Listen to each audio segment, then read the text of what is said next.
এত ভয় পান কেন? আপনার সাথে বাংলাদেশের জনতা আছে।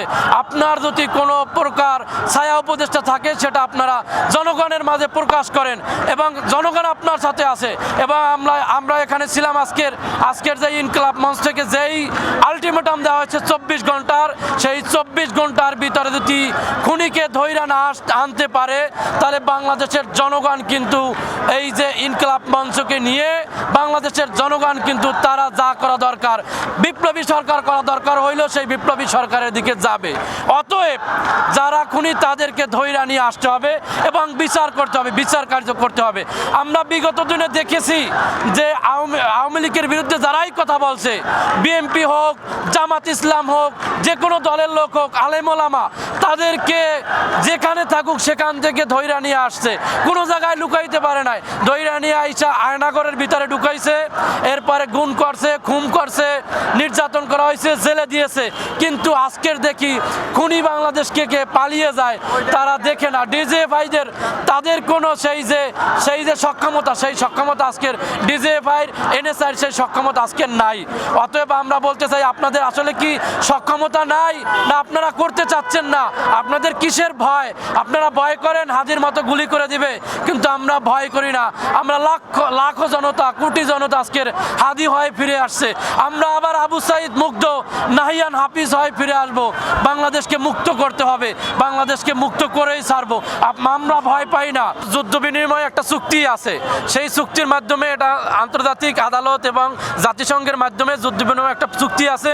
এই যে জেনেভা কনভেনশনের নাম শুনছে তো মনে হয়, ওই জেনেভা কনভেনশনে এই জাতীয় ব্যাপারগুলো বলা আছে। একটা দেশ থেকে খুনি পালিয়ে গেলে বা একটা দেশের যুদ্ধ অপরাধী বা মানবতা বিরোধী অপরাধী যারা, তারা পালিয়ে গেলে তাকে অন্য একটা দেশকে ফেরত দেওয়ার জন্য বাধ্য থাকবে, এরকম একটা সিস্টেম আছে। এবং আপনারা জানেন ইন্টারপোল নামে একটা পুলিশের ব্যবস্থা আছে, যেটা হচ্ছে যে অন্য কোনো রাষ্ট্র থেকে খুনিদেরকে ধইরা আনার জন্য ইন্টারপোল ব্যবহার করা হয়। সেই ইন্টারপোল ব্যবহার কইরা কেন নিয়ে আসতে পারতেছে না, কেন জেনেভা কনভেনশনের মাধ্যমে এখনো ধইরা নিয়ে আসতে পারছে না, সেটা আমরা এই ইন্টারিম সরকারের কাছে প্রশ্ন রাখি।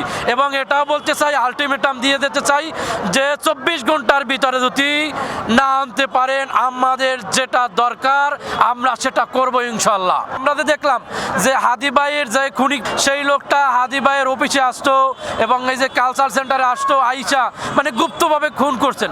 এখন সেইটা তো এই যে গোয়েন্দা সংস্থা, ডিজিএফআই, এনএসআই, তাদের জানা দরকার ছিল যে আসলে কিরকম কি করতেছে। অবশ্যই আছে এখনো, সব তো আর পালাই যাইতে পারে নাই, এবং সব পালাইয়া তো যায়ও না। তারা এখানে বিশৃঙ্খলা করার জন্য অনেক খুনি এবং আওয়ামী লীগের লোকজন এখনো আছে, তাদেরকে ধইরা জেলে ঢুকাতে হবে এবং বাংলাদেশের নিরাপত্তাকে সুন্দরভাবে সংস্কার কইরা সুষ্ঠু একটা নিরাপত্তায় নিয়ে আসতে হবে, যাতে করে এই যে বিপ্লবীরা আছে এবং আমার দেশের মা বোন, আমার দেশের জনগণ, আমার দেশের লোকজন, তাদেরকে সকলকে সুষ্ঠু নিরাপত্তা দিতে হবে। আমার মা বোনরা চায় একটা নিরাপত্তা, আমার মা বোনরা চায়, আমার দেশের জনগণ চায় খাবার, আমার দেশের জনগণ চায় সুন্দরভাবে বাঁচতে। যদি সুন্দরভাবে বাঁচতে না দেওয়া হয়, যদি এই যে মৌলিক চাহিদা যদি পূরণ করতে না পারে, খাদ্য, বস্ত্র, চিকিৎসা, নিরাপত্তার ব্যবস্থা যদি না করতে পারে, তাহলে এই ইন্টারমিডিয়েট সরকার তো আমাদের দরকার নাই। আমরা তো তাদেরকে বসাইছি এই জন্যই যে তারা হচ্ছে আমাদেরকে নিরাপত্তা দিবে, তারা আমাদেরকে খাবারের জন্য ব্যবস্থা করবে, তারা সুষ্ঠুভাবে আমাদের এই রাষ্ট্র পরিচালনা করবে। এবং একটা ভেঙে পড়া রাষ্ট্র, যেই রাষ্ট্রটা হচ্ছে একটা যুদ্ধ বিগ্রহ রাষ্ট্রের মতো, বিপ্লবের পর একটা ভেঙে পড়া রাষ্ট্র যেখানে কাঠামোগুনা নষ্ট হয়ে যায়, সেই কাঠামোগুনাকে সুন্দর কায়দায় আবার সুন্দর কায়দায় করবে এবং সুন্দরভাবে শৃঙ্খল করবে, সেইটার জন্য তাকে দায়িত্ব দেওয়া হয়েছিল। তারা তো অনেকেই আছে যারা আমাদের যে অভ্যুত্থানটা ছিল, সেই অভ্যুত্থানটার সময় অনেকেরই ভূমিকা ছিল না, তারপরও তাদেরকে ওখানে কি জন্য আমরা পাঠিয়েছি, তাদেরকে মনে করেছি তারা মেধাবী মানুষ, তারা দেশের জন্য কাজ করতে পারবে এবং এজন্য আমরা ওখানে পাঠিয়েছি। তারপরও আমরা দেখতে পাচ্ছি যে তারা ওই রকম সক্ষমতা দেখাইতে পারতেছে না।